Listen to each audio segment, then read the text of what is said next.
Welcome to Focus. I'm your host, Hannah Pennant.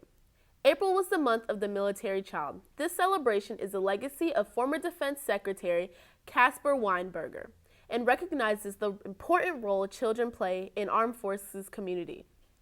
Across the nation, there were picnics, parades, fairs, and festivals in recognition to the children of the armed forces. The month also serves as a time of encouragement.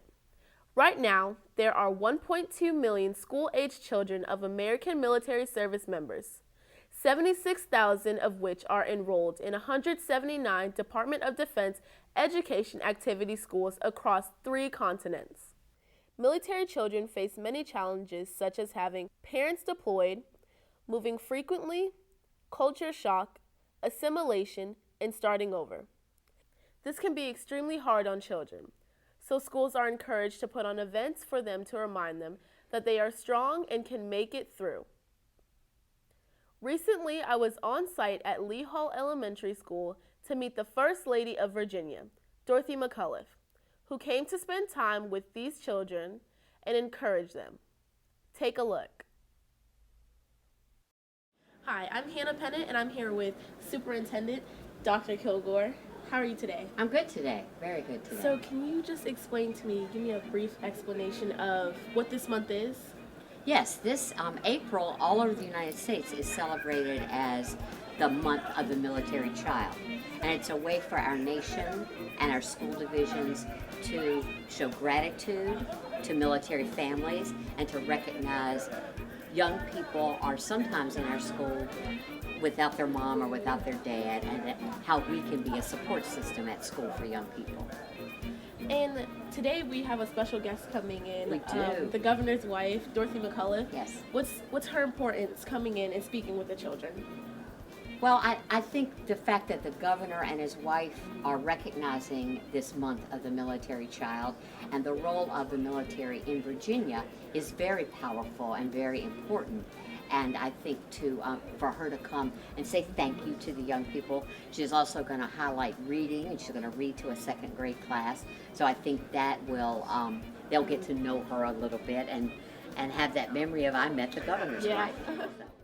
We're here because the purple is about military children. And if on April 15th, we hope everybody will wear purple, because that blends the colors of all the military branches. Navy. Air Force. Air Force. My dad was like that's Air Force. What's the Marines? My son is a Marine, so I'm a military mom. Can you just tell us about the importance of you coming here and speaking with these children today? Well, it's certainly been my honor to be here today. I am so excited to be at Lee Hall and to meet these wonderful military-connected students, and it's really part of a recognition tour that we're doing this month, and that is all throughout the Governor's Administration, Department of Education, which is all about celebrating the military-connected students, the month of the military child, which is April. And we hope everybody will purple up and wear purple, representing all the branches of our military on April 15th. And to hear from these wonderful students about their experiences and what it means for them to have their family serving our country has been just a complete pleasure and treat for me. And I just love meeting every single one of them. They're amazing. Well, thank you again. Thank you. Welcome back. A few days after Lee Hall, I took a trip to Fort Eustis to visit General Stanford Elementary School. Staff Sergeant Christopher Batten was re-enlisting into the military and wanted to have his ceremony in front of the kids in honor of Month of the Military Child. His family was then given a certificate of appreciation to recognize their commitment as well. Here's some quick footage of the event.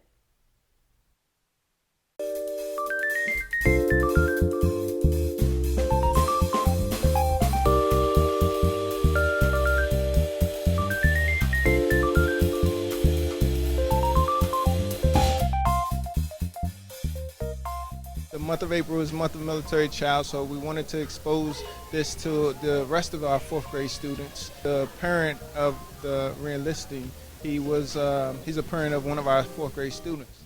And witnessing this today means a lot. Just a little bit to share back to you for those that don't maybe get this chance to experience this. So.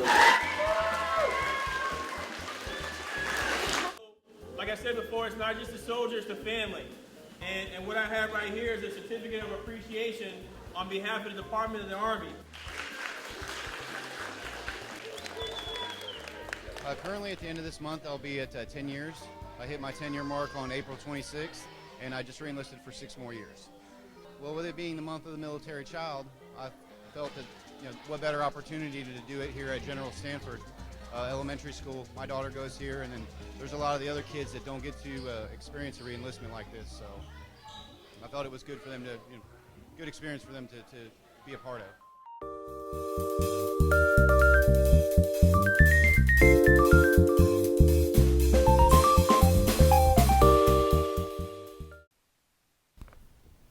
I now have a very special guest with me, Larry Davis, guidance counselor at General Stanford Elementary School.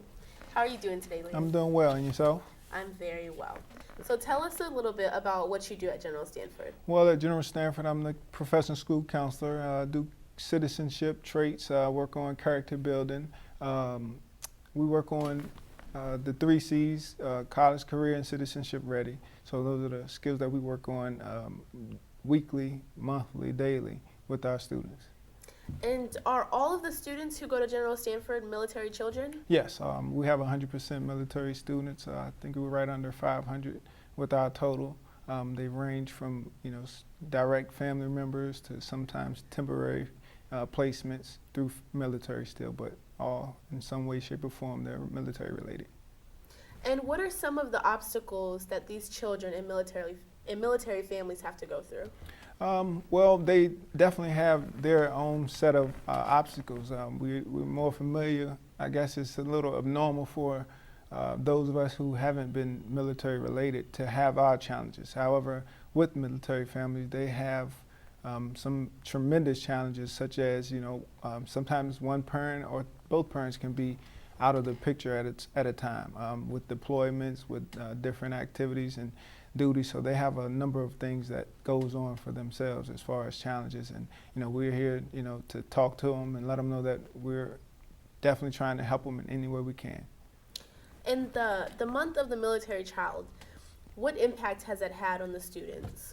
Well, we want to make sure we let them know that we're aware of some of their challenges. Obviously, we don't know exactly how they're affected and what they're affected by, but based on what, some of the research and some of the things that we do know, we try to embrace them, we try to uplift them, we try to let them know that we are, here for them in all times that they have, whether good or bad. What kind of things can people do to show their appreciation and support of these military children next April? Well, one thing I've noticed, if not just the month of military child, a lot of times you may just hear people, telling a military member, if you're just in the grocery store, hey, thanks for your service. Well, a lot of times we overlook the fact that it's not just that member who's been affected. So it comes into a lot of different, a lot of things come into play when it comes to those different aspects of military life. But just the biggest thing is just let them hear you, let them know that you are aware of what they're doing and their challenges. And most times they want to be heard. They want to know the challenges that they have. So we want to continue to embrace that and allow that, open ear for them. Well, thank you very much for coming and talking with us today. Thank you. Thank you for having me. Now for a quick commercial break.